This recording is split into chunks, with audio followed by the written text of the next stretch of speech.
All right, All now, right, we're back for review of episode 3, and wow, much like episode 1, this was just over the top crazy.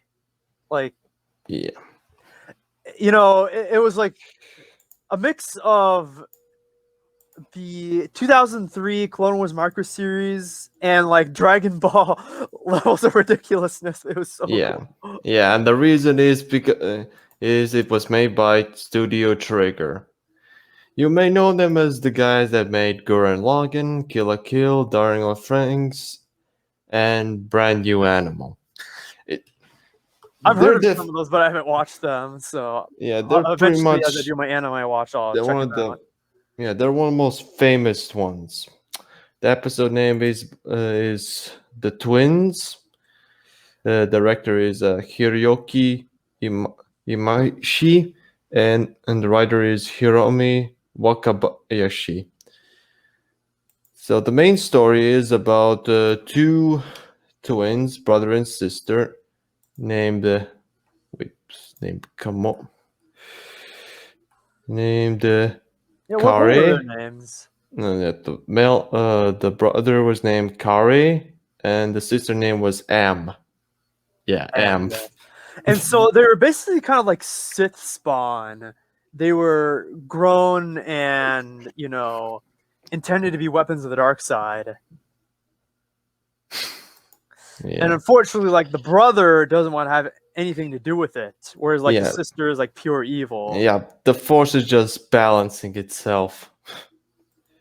Pretty much. And as far as like the over the top silliness, the first thing we get is a twin Star Destroyer called a Gemini class. It's basically two Star Destroyers mashed together, and in the middle part, it's kind of like a mix of the Star Destroyers from Rise of Skywalker and the Eclipse from the Star Wars Legends comic Dark Empire. Like it fires a beam that can destroy an entire planet. Yeah. So pretty unique design.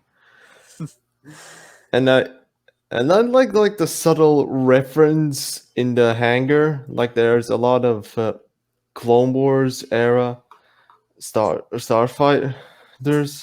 You could see some V wings and Jedi starfighters, like you see in the beginning of episode of Revenge of the Sith. I actually didn't notice that. I noticed the TIE fighters and the X-Wing, but I didn't notice those ships. So okay, like we can figure out like this takes place after Return of the Jedi, probably like alternative universe where episodes 7, 8, and 9 never happen.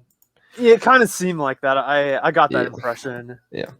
Okay, now let's talk about the weird stuff. Like the fight takes place in space. The lightsaber. Yeah, it's like they're fighting in vacuum and low G, but Yeah. they don't have any like helmets on. Yeah, they breathe in space. I know that like every Studio Trigger anime ends up in space, but come on. It was just so ridiculous and over the top, but Yeah. And like they're like the twin brother, he tries to steal the kyber crystal that's powering the ship, and it breaks apart in their force struggle. Kind of like it reminds me of when Kylo Ren and Rey were trying to grab the lightsaber, but then it broke in two. And the twin sister, she takes the crystal, puts it in her armor, and she basically becomes like an extreme like dark side version of TCW Grievous. Like instead of four arms, she has 6 arms wielding 6 lightsabers, and she can transform the regular lightsabers into light whips. So she's a mix of that and like a blonde, cuter version of Githany. Yeah. Except unlike Githany, she doesn't become a skeleton. Yeah, and the interesting thing is, like, they don't breathe in space, but the robot, but the protocol joint wears a spacesuit, like Yeah, at the it's end. weird. And I always had a thing for like evil, crazy, or like I always love like those evil, crazy protocol droids because they're supposed to be prim and polite and prissy, but this one is like crazy and evil, like HK-47. Well, not exactly. He still acts like C-3PO, but only evil looking. Yeah, not as crazy as HK-47, but basically evil 3PO. Yeah, and here's something a tidbit: Kare is voiced by Neil Patrick Harris. Wait, really? Yeah, I didn't know that. Like, Oh, he played the kid from the Doogie Howser show from the 80s. I know him as as the dad in the Smurfs movies. Yeah, that's true. And one of the characters from Starship Troopers, the psychic one. Oh, he was on Starship Troopers?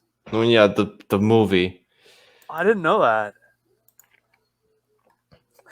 Yeah. And so, the brother, he takes the other half of the kyber crystal, he puts it in his lightsaber, and they just have an over-the-top duel, and Which ends with a Holdo maneuver style. But yeah, this he time, basically does the Holdo maneuver, sitting on top of his X-Wing, and he does it with his lightsaber. yeah. But to be honest, this makes more sense than what Holdo did in The Yeah, Last Jedi. it makes more sense to the Holdo maneuver.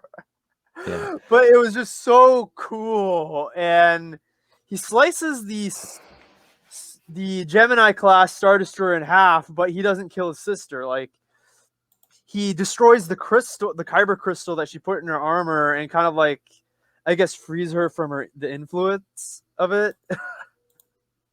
It was just so over the top cool. And yeah. And one thing I liked is like the story was like a bit about family between brother and sister, because the Kare doesn't want leave his sister to the dark side. Yeah, he wants to save her, Yeah. and Yeah. This is one of those stories that I wish they continued, because yeah, because it so ends with him crashing, and we don't know what happens to the search. He's just like, oh, I hope she's out there and she can be saved and all that. yeah. So it's pretty like typical Star Wars stuff. Yeah, classic Star Wars, Yeah. Except for family and redemption. yeah. And there's like a one issue like at the end where they cut to the ending music. It was a missed opportunity not to use the original John Williams score. It's like literal fucking I don't know, a cop out. Yeah. Let's all right. What else we can? I think this story could either fit in Legends and canon. I mean, minus the kyber crystal stuff, because this could be like they could have been like an Imperial remnant experiment.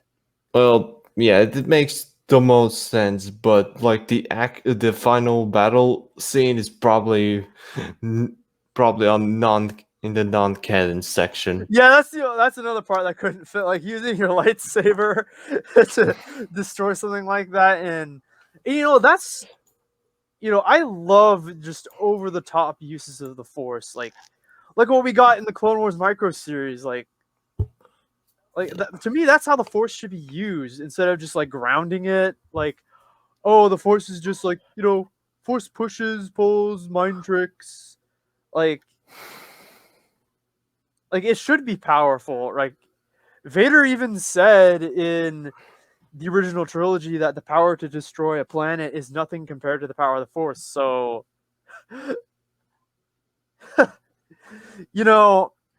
that's one thing people criticize about Legends. So I wonder what they think about this use of the Force. I mean, they'll just say, "Oh, it's non-canon, so it doesn't matter anyway." Yeah, this is like the one episode that people most criticize. With like, with my friend, with one of my friends, he like watched together with some other people, and those two people like complain about episode 3 like nonstop. And my friend really liked episode 3. And I like it too. It's over the top. It is even more over top than the first episode, the duel. At least with the duel, you have like somewhat realistic abilities. It's probably the more grounded than regular Star Wars, Yeah. minus the umbrella lightsaber. But yeah, yeah. So I think we can wrap this up. Yeah, there's really not much more to say about episode 3, so we'll see you in the next review. Ta-ta. Signing out.